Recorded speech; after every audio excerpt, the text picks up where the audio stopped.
Hi, we are back on Insights on Leadership in Life, and I'm your host, Roberta Pickett.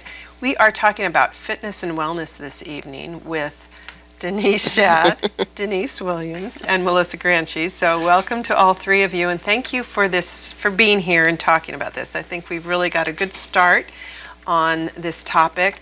I'd like to delve in a little bit more, even though we know that fitness is only a part of the bigger part of ourselves and what's important in our lives. There are so many people who are trying to figure out how to get fit in their bodies or to accept the bodies that they have. So what are some tips that you have for people in terms of healthy eating? So let's start with healthy eating, our nutritionist, Denise. Healthy eating. Why aren't whole wheat crackers good, for example? Well, I'm not sure we have enough time. I know. But healthy eating, I think a lot of Americans today have an idea of what that looks like. They may think it looks like dry chicken breast and steamed broccoli. Well, who wants to eat that? I don't. I don't want to eat that. Or not more than once. Yeah, that's not fun. It's important that we enjoy our food, that everything we eat, we love. I always say, if you don't love it, don't eat it. And I think we have to change people's ideas of healthy eating and what it really looks like. Really, you can eat pancakes, you can eat muffins, you can eat chocolate cake. But the ingredients in these kinds of foods are different than what you will find, say, in the grocery store. And it's these ingredients, we're not used to working with them in this manner. I make a chocolate cake that is made from black beans and eggs and coconut oil. Every ingredient in there nourishes the body. But a lot of people have had the cake. And it's even people who are beer drinkers, eat potato chips for dinner and finish off with Oreos for dessert. Even they love this cake. And you can do this kind of cooking with any of those foods, like I said, pancakes and muffins. And we've just been told, we've been given information that has led us down a path to disease, chronic disease, diabetes. I think one of the things is processed foods too. I think that, to me, that's one of the big no-nos, is the more we can get away. It's, I think in the 40s and 50s, especially in the 50s, starting to make things easier for the housewife by packaging things up. Yeah. And in doing so, added preservatives and all things these like that. Things. And the more we can get away and get back to right, because natural I think so much of our products have been labeled low-fat, fat-free, sugar-free, and people, I can tell you that 5 years ago, people would come in and I would look at their their food log, and I would say, these things, now go, what do you mean these things are? They're low fat, blah, blah, blah. Today, that same person can come in off the street and they have a better sense of what's healthy eating. People are really starting to get it, knowing that fresh produce, fresh vegetables, protein. I think a majority of the people today will eat a high protein carbohydrate diet, meaning no grains. I think people are already getting the sense that grains are not good. But if you look at the history in the history of how no fat, low fat has come in its cycles, and it's all about making money.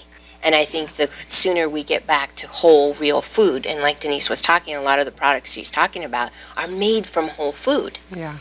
And we are taking, for instance, we can eat a pancake, but we don't need to use flour, white flour. We can use other products. It's fun, too, to find ways to mix I'm using almond flour a lot now. Okay, yeah. There you go. Changing it out. And you get Exactly. used to the texture, but also you're doing something good for your body. So it feels good to prepare those kind of foods and eat those kind of foods. But I think the general public is getting a handle on it. Well, I'm hoping so. I think you were also in the, that fitness industry, so the segment of the population that you're seeing may be a little bit more educated than the general whole, but hopefully that's the truth and people are starting to learn. Yeah. It's a center of a majority of our topic. If we're working with someone throughout a workout, we're talking about nutrition the majority of the time. Yeah. So what else is, well, with nutrition, another thing to me is portion size. Bring on the plate. It's at twice this size. It's mounded up to here. I remember seeing a restaurant in, I think it was outside of in Washington. It was called Fatty's, and literally they would bring a platter, and it was this big for a meal, and they were proud of it. And you think there's something's got to change here. More, it's not better. More is not better. Yeah. Well, although I would say one Caveat. Yeah. If it's greens, if it's lettuce, hey, pile it on. What about the salad dressing, though? Well, Depends on what it let's is. reinvent the salad There dressing. you go. If it's olive oil and vinegar, organic, go ahead. You'll do your body good by taking in the olive oil and vinegar. It's so interesting that how you were saying cycles of information, Yes. but even the information itself, new information, olive oil and all of the oils used to be bad. Coconut oil used to be bad, or that's what they told us. But now there's new information coming out. And I think really with all of that information, I think you have to listen to your own intuition is really telling you what your body wants. Yeah. A lot of times we don't listen to that. Yeah. And it's pain. And they know what they should be eating and not eating. People, it makes you feel a particular way. That's an interesting thing, because I think people can almost put those feelings aside, though. Yes. Don't you think? Yeah, I do. I mean, I think that it seems to me anyways that people do sometimes know, but they will just maybe have a couple more bites to forget about it, to your point about putting it aside. So probably really internally we have a sense of it, yet it seems that people can get disconnected from that inner sense. I think the body knows, Yeah. but I don't know that the person is always aware. Not connected. Not Yes. connected to what the body is actually Yeah. telling them. I agree. Or they're not reading it correctly. They're misinterpreting. yes. so to speak. Exactly. For example, I've had clients come in and they're eating chicken breast with whole wheat bread, thinking they're just doing this wonderful thing for themselves, because that's what we've been told. And so they have this thing for lunch, and they feel pretty good, and because they're getting energy from the wheat. But then by dinner time, they're tired, they're exhausted, and they think it's just because they've had a long day or whatever. But they go and eat, say, some rice or whatever, and they feel better. And so what they're learning, the message they're getting, is eating these foods makes them feel good, so they should continue to do it. When in fact, the science, the research has showed us these kinds of foods drains us. It raises our blood sugar, so we feel good, Yeah, very short. and then Yeah. and then we crash later, and our blood sugar goes down, and we crash, and we feel tired, and we need to refuel with these kinds of foods.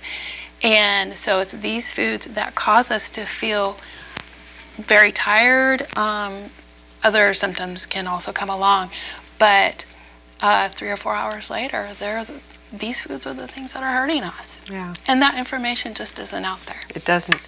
So how do we stop this trend that we have about being an obese nation? Education, I was just going to say the same thing. Education and talking about it, shows like having this this. conversation. Yes. I know I have a almost 1-year-old granddaughter who is, her mom is doing, I think it's called baby-led feeding. So she lets the baby basically let her own body say what she's attracted to. So, avocados or, just to start, I think that was the first thing she had was avocados. But it started just feeding very slowly different things, and I don't think to this day she's even had any bread. Yay! But, she has Well, you remember real when foods. we had our children, we'd feed them rice. Yeah. And we were creating cereal. fat cells in Yeah. our children by feeding them rice. So just shifting that huge as babies, getting them started on a different diet right from the get-go. Right from the get-go. Yeah. Yeah. And the problem is our rice today isn't the same rice it was so long ago when it served our human species well. It's changed. That's the problem. Yeah. And so we have to be very careful. I'm not going to tell anyone, don't eat it. We have to figure out where you are. And then So there are good carbs, though, that you can eat, you too. bet. Yeah. You bet. So we're going to take another break and have an opportunity for our sponsors to share what they do with the audience. So come right back. We'll be talking more about fitness and wellness in just a minute.